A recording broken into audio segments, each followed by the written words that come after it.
ഞങ്ങളുടെ നയം എക്കാലത്തും ഒരേ ഒരു നയം. ഞങ്ങളുടെ നയത്തിന് മാറ്റമില്ല. അതേ സമയത്തും ഞങ്ങൾ അഹ്ലുസുന്നത്ത് വൽ ജമാഅത്തിന് വേണ്ടി പ്രവർത്തിക്കുന്നു. അതിൽ ഗുണം കിട്ടുന്ന എല്ലാ മാർഗങ്ങളും സ്വീകരിക്കും. അതിൽ ഗുണം കിട്ടുന്നവരെ ജയിപ്പിക്കും. അതിൽ ഗുണം കിട്ടാത്തവരെ തോൽപ്പിക്കും. സമസ്ത കേരള ജംഇയ്യത്തുൽ ഉലമയുടെ പഴയ നിലപാടിൽ മാറ്റമില്ലെന്നാണ് കാന്തപുരം വേദിയിൽ പ്രഖ്യാപിച്ചത്. ഏതെങ്കിലും ഒരു പ്രസ്ഥാനത്തിന്റെ ഭാഗമാവാനില്ല. ഓരോ മണ്ഡലത്തിലും പ്രത്യേക സ്ഥാനാർത്ഥികളെ പിന്തുണയ്ക്കുന്ന നിലപാടുമുണ്ടാകില്ല. സഹായിക്കുന്നവരെ തിരിച്ചു സഹായിക്കുന്നതിന് മതവും സമുദായവും തടസ്സമാകില്ല. മുസ്ലിം വിഭാഗങ്ങളെ വർഗീയവാദികളെന്ന് പരസ്പരം മുദ്രകുത്താനുള്ള ഇടതു വലതു മുന്നണികളുടെ നീക്കം ശരിയല്ല. താൽക്കാലിക ലാഭത്തിനു വേണ്ടി മുസ്ലിം സമുദായത്തെ ഭിന്നിപ്പിക്കാനുള്ള നീക്കം ഇരു മുന്നണികൾക്കും ദോഷം ചെയ്യും.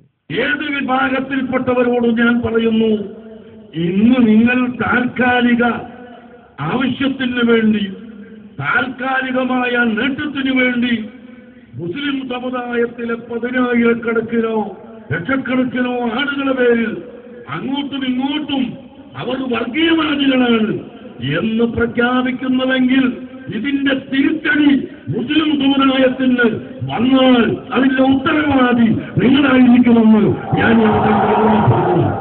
മലപ്പുറത്തെയും പൊന്നാനിയിലെയും LDF സ്ഥാനാർത്ഥികളായ TK ഹംസയും ഹുസൈൻ രണ്ടത്താണിയും സമ്മേളനത്തിൽ പങ്കെടുക്കാൻ എത്തിയിരുന്നു.